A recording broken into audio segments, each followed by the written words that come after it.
assess where your defense is at as y'all kind of get ready for conference play coming up in a couple weeks? Well, still we've got areas we've got to continue to improve on. It seems like we talk a lot about our ball screen coverage, and I think that'll probably be a theme that we talk about all year because so many teams are using ball screens and obviously trying to get our guys to understand and call the cover because we do have a multiple package in what we do, and oftentimes it's hard to get to certain coverages that we want based on where the screener's coming from, and so those are things that angles that we're going to have to continue to talk about and work with. But I'd say when you're still in December, there's not one aspect that you look at with your team that you don't think you have to improve with. Because I think there's a lot of room for improvement, but there's also a lot of improvement for individuals that we've got to continue to get our guys to develop themselves the way they want to. But again, I look at every phase of where we are right now. I think we've got to get better. Coach, I know you're not surprised by what Josiah is doing, but how important is what he's been able to accomplish here so far this season? Well, again, it's been his consistency has been the best amongst our team, and when you think about it, he had his best off season that he's had since he's been here, and I think it's certainly showing up right now. And it's what we really, I think, what he expects from himself and what we expected from him, and we need him to continue to do that and continue to lead and help bring these young guys along with him. Coach, when you went back and watched the tape, what did NC State do to take Dalton kind of out of this game, and what's his response been? They sort of struggled for the first time. Well, they did what we've told him all along people are going to do. They're going to really try to force his catches out further. They're going to play physical with him. They're going to attack him really on both ends, whether it's, again, trying to run through screens, run them off screens, get up to touch on ball screens, doing everything they can to get in the gaps. And then on the other end, every chance they get to go at him, they're going to go at him. And so I told him, I've told him for weeks, you have no idea what's coming.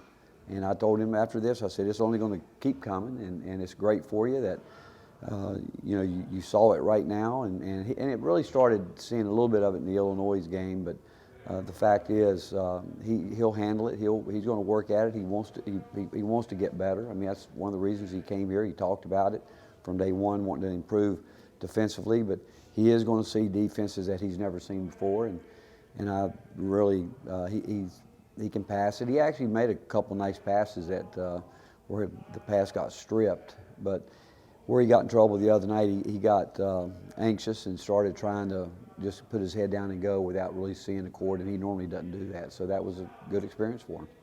What is, I guess, the next step then for him in dealing with those defenses he's seeing and making sure he's still finding ways to produce?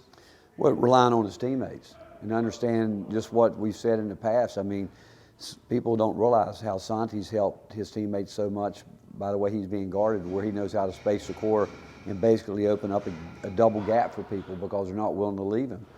We're seeing that with Jordan Gainey. We're starting to see it with Josiah. And so now he can impact the game in a different way where the floor is going to be open. He's just got to, with them double teaming, getting heavy gaps, he's just got to be able to find the right receiver. Where's Jordan at right now in terms of adjusting, I guess, to this level? Again, I think it's the same. I do think that the other night was the first time all year I thought he was anxious. For maybe it's the fact he's playing against his dad as alma mater. I mean, I'm not sure.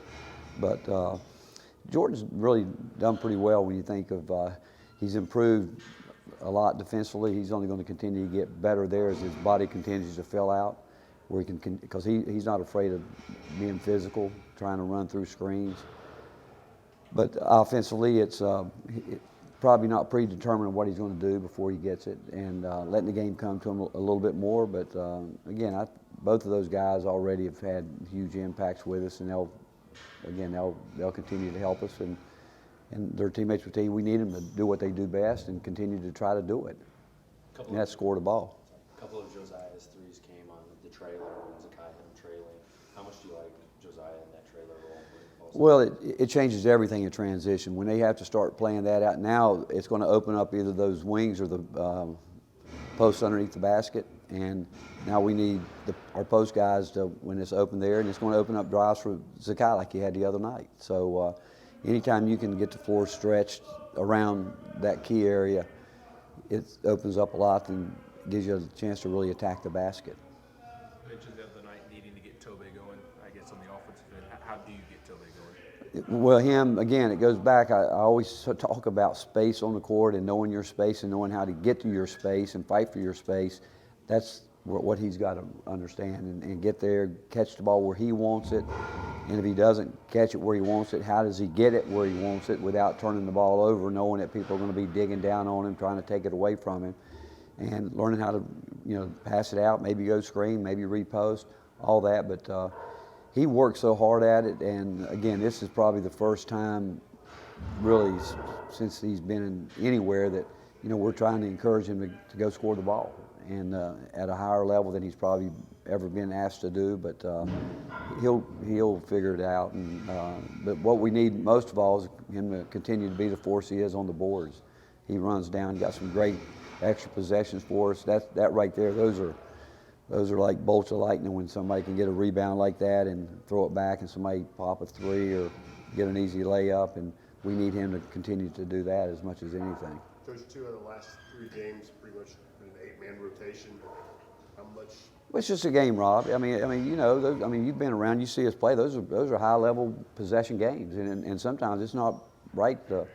As much as we want to get those young guys some minutes, we realize the kind of game we're in, and we realize in those type games early in January that our young guys are getting better, but they don't still understand what it takes at this time to win it the way we want them to. But they're going to get there because they're going to continue to work hard. But the other night it was an old bunch of old basketball players out there, college basketball players playing, and we're going to keep trying to build our bench and get our younger guys ready because we know we're going to need them. And as long as they'll continue to work, there's going to come a point in time where they're going to give us quality minutes. How's Jonas? Physically looked like he was struggling a little bit. He was. He didn't practice the day before, and he came back, and I thought he got better as the game went on. But Jonas is no different to me than most players. If you don't get the reps day in and day out and get in a rhythm, it's hard to not practice and go out and play in a game that was as physical as we knew that was going to be the other night. The characteristics of a Billy Gillespie team. Yeah, very aggressive. Going to fight you. Going to fight every pass. Going to work hard to get through passing lanes. They do a lot out of floppy where they can get into a high-low game and do some different things. But hard-nosed, and again, they're very scrappy. Good different ball screen coverages, and but we'll really try to deny them. They will be I think a heavy gap team against us. I think, and they'll be in the gap not so much to slow you down, but more there to really try to take the ball away from you. So our perimeter movement is going to be important. Got any good Billy Gillespie stories from Texas A&M days? No, just I've got a lot of respect for Billy. He did a great job at when he went to A&M. They really first time probably they made a real commitment to basketball, and he did a great job there building it, and then obviously moving on to Kentucky. But from meeting Billy when he was on Bill Self's staff and through the years, and again, he's a terrific basketball coach, and again, every time I think of him, it's kind of what I said. You're in for a fight. I don't care where he is, what he do. That's his personality. That's who he is, and he has a great way of getting that across to his players. Did you face any of his Kentucky teams? No. Anything else? Thanks, Coach. All right, thank you guys. Thank you. Okay.